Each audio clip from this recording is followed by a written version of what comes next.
프랑스의 에밀 아자르가 쓴 자기 앞의 생이라고 하는 소설이 있습니다. 1970년도 파리의 빈민가를 배경으로 해서 쓴 소설입니다. 이 소설을 보면 14살짜리 고아 소년 모모가 나옵니다. 14살 소년 모모는 아랍인 아이로 3살 때부터 로자라고 하는 아줌마에게 맡겨집니다. 물론 그의 어머니가 있었죠. 그러나 그 엄마는 직업이 창녀였습니다. 아버지도 있었죠. 그는 엄마에게 일을 시키는 포주였습니다. 포주와 창녀 사이에 태어난 아이가 모모였습니다. 이런 모모를 3살 때 엄마가 로자라는 아줌마에게 맡기고 떠납니다. 모모는 자기 나이가 몇 살인지도 모릅니다. 모모가 학교에 가려고 했지만 무슨 이유였는지 모르지만 학교에서 받아주지를 않습니다. 모모는 평생 10살 나이로 자랍니다. 모모의 옆집에 하밀이라고 하는 할아버지가 있었습니다. 그 할아버지는 젊은 시절 양탄자 장사를 하였는데 이제는 늙어서 그 일도 못하고 카페에서 조용한 시간만 지내고 있었습니다. 하밀 할아버지에게 모모는 글도 배우고 세상사를 배웁니다. 어느 날 모모가 할아버지에게 묻습니다. 하밀 할아버지, 사람이 이 세상에서 사랑 없이 살 수 있나요? 할아버지가 대답합니다. 이 세상에는 사랑 없이는 살 수가 없지. 그렇게 말하면서 할아버지가 부끄러워서 고개를 숙이자 이 소년 모모는 갑자기 울음을 터뜨리기 시작합니다. 작가 에밀 아자르는 그의 소설을 통하여 말하고자 하는 것이 있습니다. 이 세상은 누구도 사랑 없이는 살 수가 없다. 특별히 모모의 눈에 비친 세상은 결코 꿈같이 아름다운 세상이 아니라는 거예요. 인종차별이 있고 웃음을 팔아야 하는 창녀도 있고 친구도 가족도 없는 노인 그리고 고아도 있고 가난한 사람들도 있고 병든 사람들도 있고 또한 이 세상 중심에서부터 이탈하는 사람도 있고 사회로부터 자신을 스스로 소외시켜 밑바닥 인생을 살아가는 사람도 많이 있다는 것입니다. 이들은 모두 슬픔과 절망을 딛고 살아가야 하는 사람.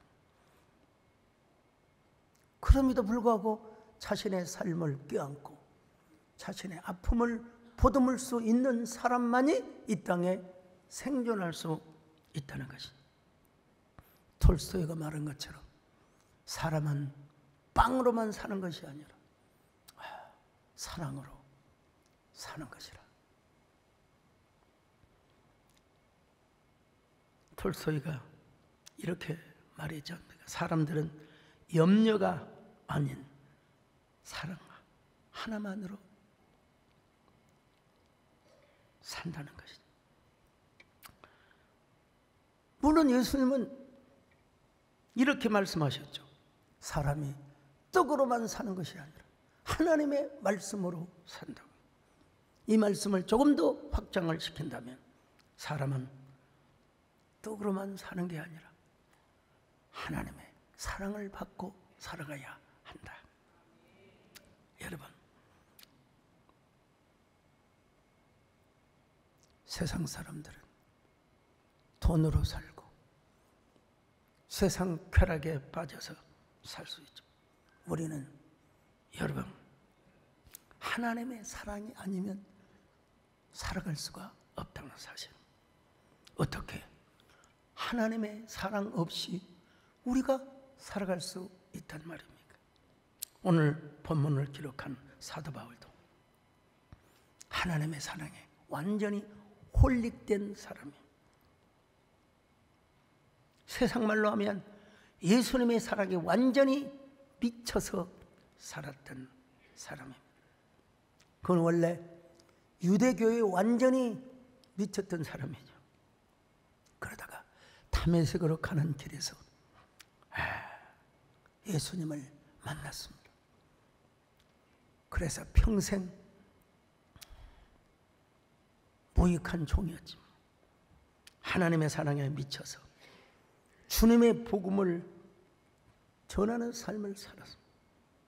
그랬던 바울이 빌립보에서 복음을 전하다가 얼마나 매를 맞고 팔이 착고에 차인 채 감옥에 갇혔습니다. 물론 그곳에 가서 많은 영혼을 구원했죠. 그런데 그 빌립보에서 그런 고초를 당하고 그런 고난을 당했습니다. 빌립보에서 160km나 떨어져 있는 데살로니가를 방문하여 또 복음을 전합니다.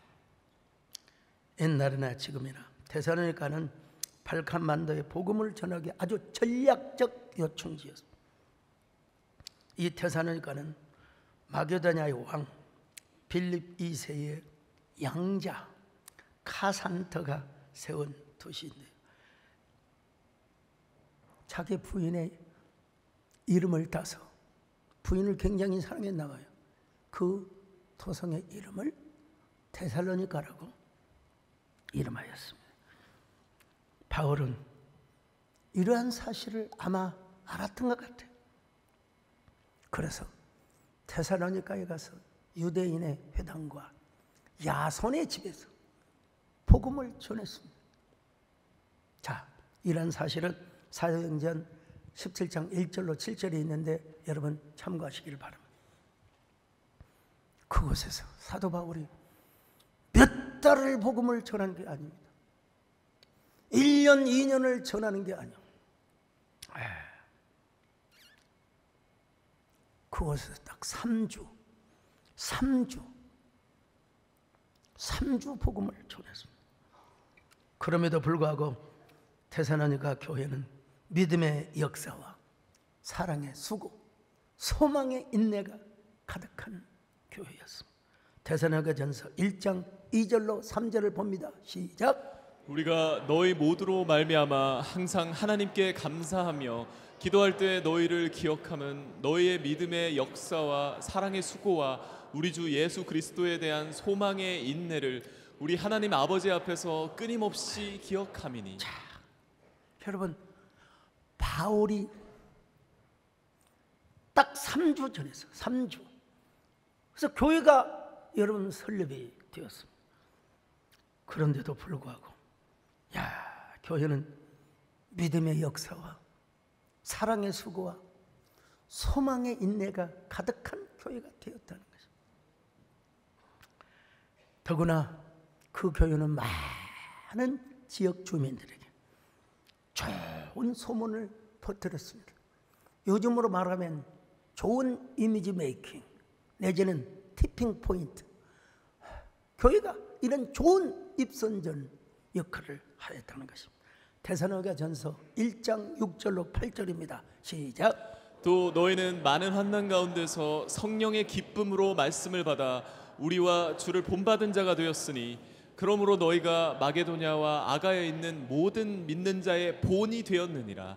주의 말씀이 너희에게로부터 마게도냐와 아가야에만 들릴 뿐 아니라 하나님을 향하는 너희 믿음의 소문이 각처에 퍼졌으므로 우리는 아무 말도 할 것이 없노라. 여러분, 사도 바울이 보기에 너무나 기특한 거 있잖아요. 3주 동안 복음을 전했는데 이런 놀라운 교회가 되었다니. 근데 그들에게 딱 한 가지 문제가 있었습니다. 잘못된 종말과 예수 그리스도께서 곧 재림을 하시니까 현실 생활을 등한히 여겼습니다. 그래서 데살로니가 교회 성도들은 예수님의 재림이 임박하다고 하여 현실 생활을 등한시하였던 것입니다. 그래서 사도 바울은 데살로니가전서 4장과 5장에서 죽은 자의 부활 문제, 그리고 예수님의 재림의 문제를 좀 집중적으로 언급을 합니다. 그러면서 현실 생활에 절대로 등한시하지 말고 충실하라고 권고하고 있습니다. 그런 후에 오늘 본문의 말씀을 기록, 뜬금없이 제가 오늘 이야기한 게 아니라 데살로니가 교회의 세움과 그리고 역사의 과정을 이야기한 다음에 오늘 본문을 말씀해야죠. 사도 바울은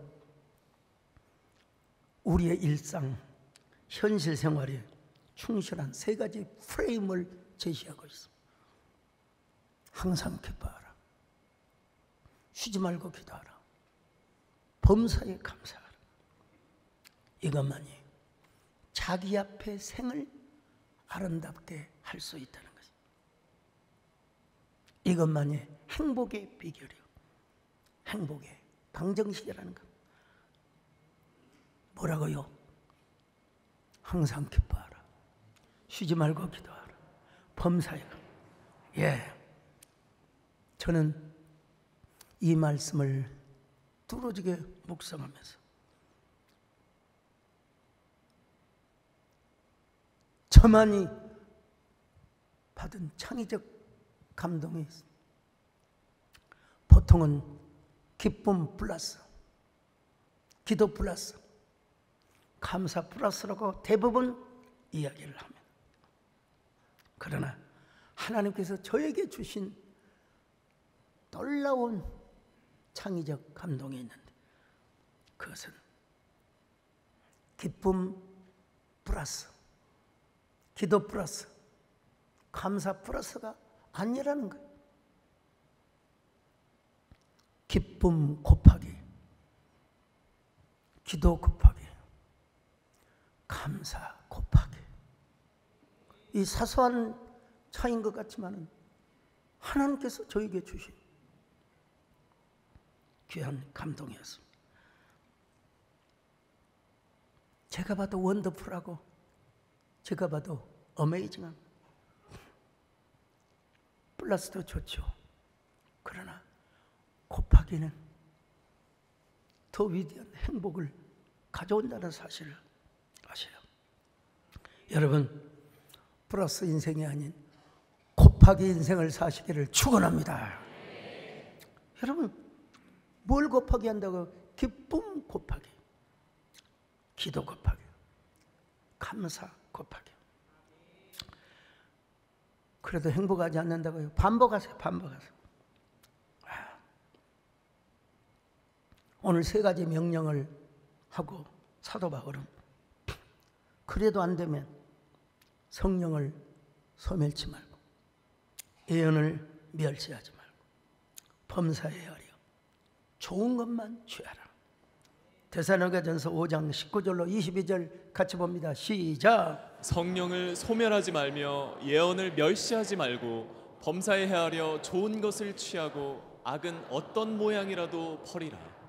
아이고, 기도해도 안 되네. 아이고, 감사해도 안 되네. 여러분, 계속 곱하기를 해보세요. 계속 곱하기를 해보세요. 그렇게 곱하기를 하다 보면 평강의 하나님께서 우리를 온전히 거룩하게 하시고 우리의 모든 몸과 정신이 예수 그리스도께서 강림하실 때까지 하나님의 보존해 주신다. 데살로니가전서 5장 23절을 보십니다. 시작. 평강의 하나님이 친히 너희를 온전히 거룩하게 하시고 또 너희의 온 영과 혼과 몸이 우리 주 예수 그리스도께서 강림하실 때 흠없게 보전되기를 원하노라. 계속 곱하기의 삶을 유지하라는 거예요. 반복하라는 거예요. 운동선수들이 정상에 오를 때까지 연습하는 것처럼, 여러분 1만 시간의 법칙이라는 이야기를 들어보셨을 겁니다. 1만 시간의 법칙이라는 책도 있습니다. 1만 시간의 법칙이란 어떤 분야의 전문가가 되기 위해서는 최소 1만 시간 정도의 훈련, 연습, 그리고 시간을 투자해야 된다는 거예요. 1만 시간, 매일 3시간씩 투자를 하면 10년이 걸린다. 그리고 하루에 10시간을 투자하면 3년. 적지 않는 세월이죠. 원래 이 1만 시간의 법칙은 미국 플로리다주 주립대 교수인 안데르슨 에릭슨이라고 하는 분이 논문을 1993년. 근데 여러분, 보통 논문은 대중화되지 않습니다. 그냥 도서관에 꽂혀 있어요. 그런데 이 이론을 중심으로 해서 말콤 그래드웰이 아웃라이어라고 하는 책을 통해서 1만 시간의 법칙을 소개했습니다. 우리나라에서는 이상원 기자에 의해서 소개되었습니다. 성공의 기회는 적어도 1만 시간의 노력이 필요하다는 겁니다. 시대의 아이콘으로 유명했던 스티브 잡스, 세계 정상에 올랐던 싸이와 방탄소년단, 모차르트도 5살 때부터 작곡을 시작. 김연아, 우리가 너무 잘 알잖아. 5살 때부터 스케이팅을 하기 시작해요. 세계적인 빙상의 여왕이 되었고, 세계적인 발레리나 강수진도 하루에 15시간씩 연습을 했대요. 그래서 1000컬레의 토슈즈가 달아 떨어졌다고 합니다. 이들이 정상에 올랐던 공통 분모가 딱 하나 있어요. 1만 시간 이상을 투자했다. 여러분, 그렇다면 오늘 우리는 과연 항상 기뻐하고 쉬지 말고 기도하고 범사에 감사하는데 과연 1만 시간을 들여받는가? 세상 사람들도 정상인이 되기 위하여 1만 시간 이상의 노력을 했다면 오늘 우리는 기쁨 곱하기, 감사 곱하기, 기도 곱하기, 과연 1만 시간을 해봤는가? 혹시 우리 중에 염려 곱하기, 불평 곱하기, 교만과 절망 곱하기, 이걸 1만 시간 우리가 투자했는가 한번 생각해 볼 필요가 있습니다. 일본의 의사이자 뇌과학자인 하루야마 시케오 박사가 쓴 뇌내 혁명이라는 책이 있습니다. 이 책을 보면 인간에게 쾌감을 주는 호르몬 및 신경 전달 물질이 대략 한 20가지가 됩니다. 잘 아시는 대로 도파민, 엔돌핀, 세로토닌, 옥시토신, 가바, 여러 호르몬이 있는데요. 이 모든 것들이 다 뇌에서 분비가 된다는 거예요. 뇌 안에서. 그런데 이러한 정서적인 안정과 기쁨, 행복을 가져주는 모든 호르몬은 언제 나오느냐? 기도하거나 감사하거나 기뻐할 때 나온다는 거예요. 여러분, 그 책을 보면 질병을 우리 몸이 만든 게 아니라 우리의 뇌에서 만든다는 거예요. 우리의 몸이 늙어가는 것이 아니라 뇌가 늙어가는 거예요. 이번에 말 얘기는 하지만 우리가 기본적으로 아시는 것처럼 도파민은 우리 안에 기쁨이 넘치고 자존감, 성취감을 느끼게 하는 거죠. 세로토닌, 우리가 잘 아는 대로 정서적인 안정과 희망. 엔돌핀을 모르는 사람은 없죠. 옛날 이상구 박사, 그분이 제치를 안식일 교회에 있다가 우리 개신교로 돌아와서 다행이긴 합니다만, 근데 이 엔돌핀이라고 하는 건요, 마약인 몰핀 주사보다 무려 5배에서 6배 정도의 효과가 있다는 것입니다. 이 하루야마 교수도 도대체 어떻게 이런 호르몬이 뇌에서 분비되는지는 모르겠지만, 자기도 모르겠지만 신이 내려주신 계시의 선물이 아니야. 여러분, 우리는 계시란 말을 안 써요. 우리 개신교에서는 계시란 말 안 쓰는, 그분은 하나님이 내려주신 특별한 인간에게 주신 계시의 선물, 그분의 표현이 그렇게 해요.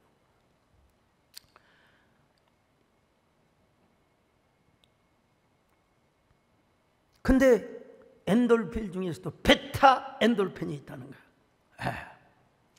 이 베타 엔돌핀은요, 이건 정말 이것만 뇌에서 분비가 잘 되면 그분은 특이점이라는 말을 쓰지 않습니다. 그럼에도 불구하고 이런 베타 엔돌핀만 우리에게 분비가 된다면 사람은 125세까지 살 수가 있다. 125세까지. 옥시토신은 사랑과 정서적 유대를 가져다 주죠. 아세틸콜린은 정신적, 육체적 건강에 결정적 영향을 준다고. 그런데 대부분 이러한 호르몬들이 어떨 때 나오느냐? 기도하고 감사하고 기뻐할 때 나온다는 사실. 하루야마 캐시오 교수는 보니까 완전히 성경 이야기만 하고 있더라고요. 성경. 거기 보면은 말기암 환자가 어떻게 회복되는가를 소개하고 있어요. 50대 여성이 말기암 판정을 받아서 자기도 의사이지만 어떻게 해볼 도리가, 의학적으로는 치료가 불가능하다고. 그러면서 자기가 처방을 하나 내려줬는데 바로 감사 편지를 써봐라. 감사를 해봐라. 예. 그녀는 매일 하나님께 감사 편지를 써. 가족들에게 감사 편지를 써. 하나님 감사합니다. 사랑하는 당신 감사. 그렇게 감사만 하고 몇 달 뒤에 가서 사진을 찍어보니까 암세포의 성장이 멈추었을 뿐만 아니라 그 암덩어리가 이렇게 적게 줄어들어 버렸다는 겁니다. 저자는 하루야마 교수는 이 현상을 뭐라고 설명하느냐? 그냥 의학적으로는 설명할 수가 없고 엔돌핀과 면역세포의 어떤 그 활성이 되어 있지 않나, 그렇게 본인은 이야기를 하고 있습니다. 우울증 환자를 소개하고 있습니다. 어떤 남자가 직장 문제와 이혼으로 극심한 우울증에 빠졌습니다. 약물 치료에도 반응이 없었습니다. 그때 하루야마 시게로 박사는 웃음을 통한 회복법을 제안했어. 왜? 약물을 써도 안 되거든. 여러분, 우울증 환자가 어떻게 웃겠습니까? 그래도 억지로라도 한번 웃어봐라. 몇 번 해도 안 되더래요. 그래도 억지로 그냥 웃어봤대요. 몇 달 뒤 그는 건강이 회복되어 직장에 복귀하고 오히려 더 건강한 밝은 사람이 되었다는 사례도 기록하고 있습니다. 하루야마 박사는 이것을 뭐라고 추정하느냐? 세로토닌과 도파민의 증가가 작용한 걸로, 본인도 의사지만 그렇게 이야기를 해요. 오늘 여러분, 그것을 성경으로 그대로 적용을 한다면 바로 기쁨 곱하기, 기도 곱하기, 감사 곱하기라는 거예요. 최근에 여러분, 다이돌핀이라는 신조어가 생겼습니다. 다이돌핀은 현대의학에서 아직 확정된 용어는 아닙니다. 우리나라 의학 백과사전에도 다이돌핀은 아직 확정되지 않았습니다. 그렇지만 일본의 의학과 대체의학의 일부에서는 다이돌핀이라는 말을 씁니다. 이 다이돌핀은 어디까지나 아직은 가상 언어인데요, 엔돌핀보다도 적게는 수백 배, 크게는 수천 배 엄청난 효과가 있다는 것입니다. 마약성 진통제보다도 훨씬 더 강력한 이 다이돌핀은요, 엔돌핀, 옥시토신, 도파민, 세로토닌 등이 곱하기로 초합성이 된 통합 개념의 신조어라고요. 그런데 이 역시도 대체의학자들이 그러면 감사와 사랑, 기쁨과 기도를 통해서 이루어진다는 이 사실을 3000년 전에 솔로몬은 이 사실을 알았어요. 잠언 17장 22절 같이 봅니다. 시작. 마음의 즐거움은 양약이라도 심령의 근심은 뼈를 마르게 하느니라. 마음의 즐거움, 마음의 기쁨, 이것이 보약이래요. 근데 마음속에 쓸데없는 걱정과 스트레스는 뭐냐? 뼈를 마르게 합니다. 우리가 하나님의 일을 감당하면서, 사명을 감당하면서 받는 부담감, 스트레스, 이건 없을 수가 없죠.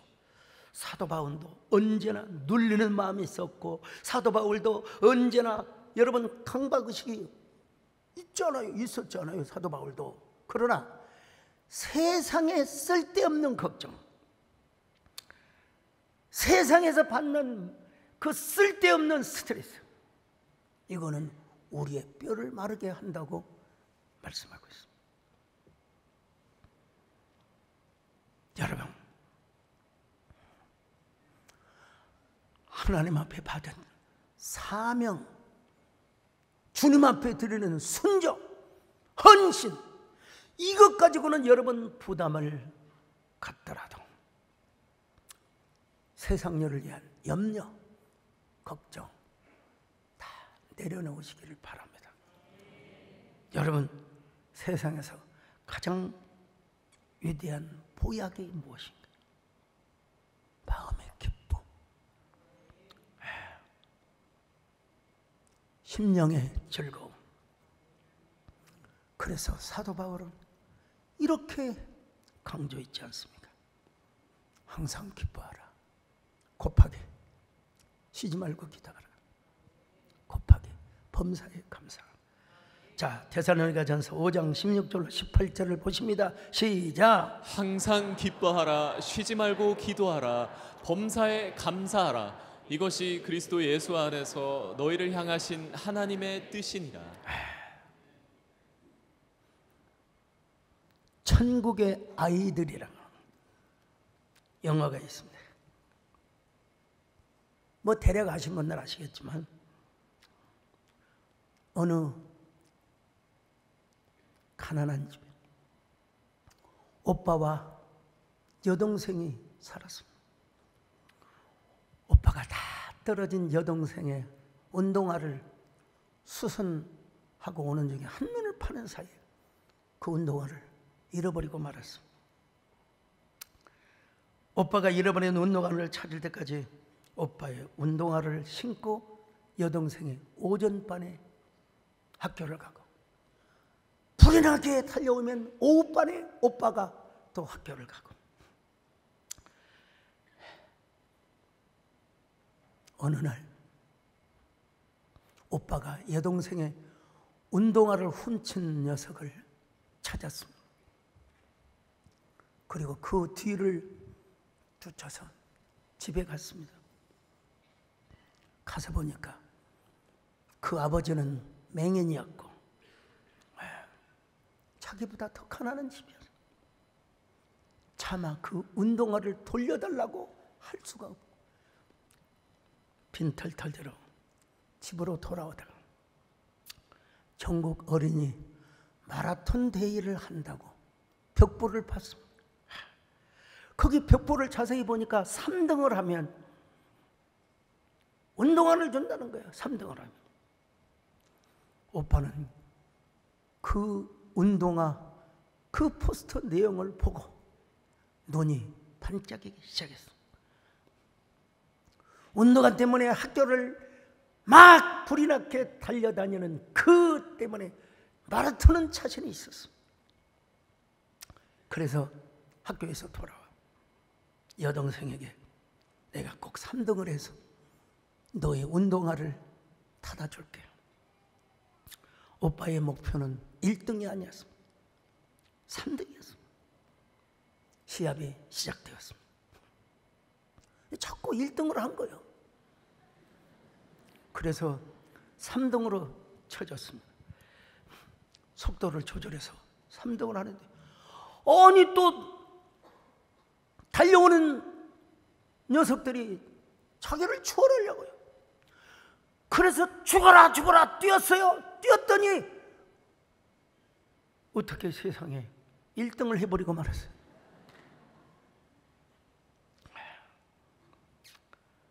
모두의 축하를 박수를 쳐주는데 오빠는 하나도 기쁘지 않았습니다. 오빠는 1등을 하고도 기가 팍 죽어서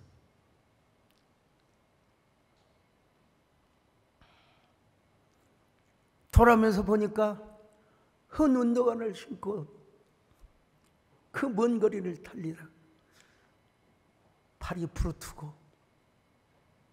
발바닥이 진물이라 돌아오는 길목에서 연못에 발을 담그고 있으니까 금붕어들이 달려들어 상처난 발 주위 자국을 핥아주며 위로해주며 영화는 끝납니다. 사실은 기대하지 못했던 아빠가 나타나서 여동생의 운동화를 사다 주었는데 주인공은 그것도 모른 채 연못에서 쓸쓸하게 자기만의 고독을 씹었던 것입니다. 영화는 누가 천국에 사는 자인가? 이런 질문을 하고 있는 것 같아요. 운동화 한 켤레 사줄 수 없었던 가난한 남매, 서로 위로해주고 격려해주고 감사해야 하는 그들이 과연 천국에 사는 것이 아닌가라고 조심스러운 메시지를 던져주고 있습니다. 오늘 영화는 영화이고 오늘 성경은 뭐라고 말씀합니까? 어떤 상황 속에서 기쁨 곱하기, 기도 곱하기, 감사 곱하기를 할 때 진정으로 행복한 사람이고 진정으로 천국을 누리는 사람이고 진정으로 천국을 소유한 사람. 철학자 가운데 제가 아는 한 행복론을 쓴 사람이 2명이 있는데 한 사람은 칼 힐티고 한 사람은 쇼펜하우. 쇼펜하우는 무신론자이기 때문에 일반 은총의 영역에서 다루는 것이기 때문에 제가 언급하고 싶지도 않고 칼 힐티는 크리스찬이기 때문에 크리스찬의 세계관을 가지고 행복론을 썼습니다. 칼 힐튼은 그의 행복론에서 행복의 조건을 세 가지로 제시합니다. 첫째는 하나님과 나와의 관계가 좋아야 된다. 참 이분 대단한 사람인 것 같아요. 둘째는 사람과의 관계. 자연이 아무리 아름답고 돈이 아무리 소중해도, 아무리 경관이 좋은 저 산속에 집을 지어놓고 산다 하더라도 사람과의 관계가 아름답지 못하면 행복하지 못하다는 거예요. 그리고 세 번째는 이분이 무슨 얘기를 하느냐, 감사해야 된다. 감사해야 된다. 예. 카렐티는 말합니다. 감사하라. 그러면 젊어진다. 감사하라. 그러면 발전한다. 감사하라. 그러면 기쁨이 생긴다. 감사하는 자가 성공할 수 있다. 여러분, 그런데 하나님과 우리와의 관계를 잘 설정시켜주는 분이 누구냐? 예수 그리스도입니다. 이것만은 우리가 알아야 됩니다. 공자도 하늘천 얘기를 하고 맹자도 하늘천 얘기를 했지만 그분들은 막연한 천입니다. 오직 예수 그리스도를 통해서 우리가 하나님을 알고 아버지 하나님을 부르고 하나님과의 좋은 관계를 이룰 수 있다는 사실을 아셔야 됩니다. 지금은 천국에 가셨지만 한국 대학생 선교회, 즉 말하자면 CCC를 설립하신 김윤건 목사님이 계십니다. 이 어르신께서 대학생들만 10,000명 이상을 모여놓고 집회를 하실 때마다 늘 빼놓지 않고 일문일답을 하셨습니다. 1970년 여러분, 그때의 대학생들 10,000명이 넘게 집회를 한다. 이건 상상할 수 없는 일이에요. 그 젊은 지성인들을 모아놓고 뭐라고 외친 줄 아십니까? 여러분, 어둠 가운데도 빛은 어디에 있습니까? 그러면 그 10,000명이 넘는 대학생들이 예수 그리스도입니다. 우리가 먹고 살 생명의 양식은 어디에 있습니까? 예수 그리스도입니다. 가정교육의 원리가 어디에 있습니까? 예수 그리스도입니다. 행복한 결혼생활의 열쇠가 어디 있습니까? 예수 그리스도입니다. 복의 근원은 누구이십니까? 예수 그리스도입니다. 행복의 근원은 어디 있습니까? 예수 그리스도입니다.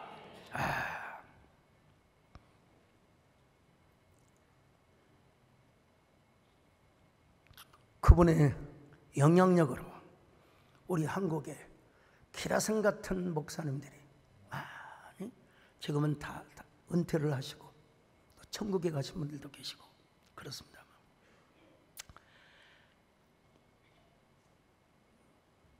예수 그리스도를 확실하게 만난 사람, 세상의 불안과 염려 따위는 필요가 없다는 사실을 아셔야 돼요.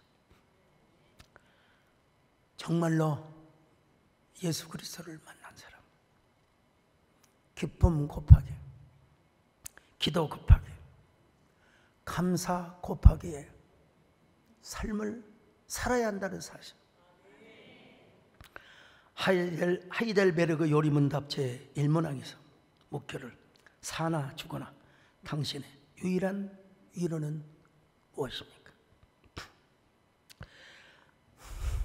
여기에 대한 답은 사나 죽거나 나는 나의 것이 아니고 몸과 영혼이 모두 신실하신 구주 예수 그리스도의 것입니다. 그러니까 우리는 언제나 기도 곱하게, 또 기쁨 곱하게, 순서가 달라더라도 감사 곱하게, 이것이 뇌내 혁명으로만 이루는 것이 아니라 오늘 우리의 심장 속에서도 심장의 혁명이 이루어질 수 있기를 바랍니다.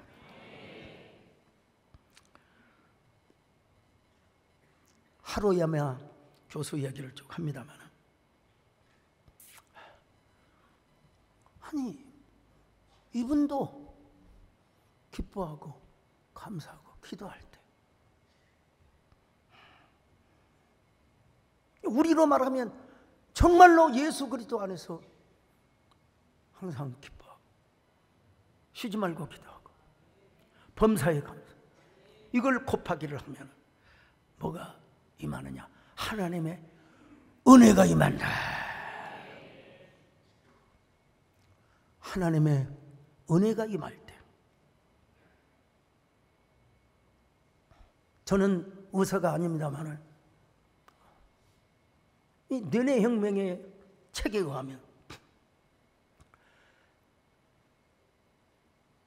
항상 기뻐하고 쉬지 말고 기도하고 범사에 감사하고 곱하기를 하면 엔돌핀이 나오고 도파민이 나오고 세로토닌,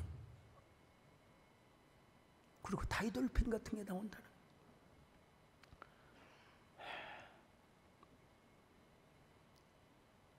여러분, 그런데도 맨날 불평하고 원망하고 절망하며 사시겠습니까? 예수 그리스도, 그분을 붙잡고 살아가면 우리는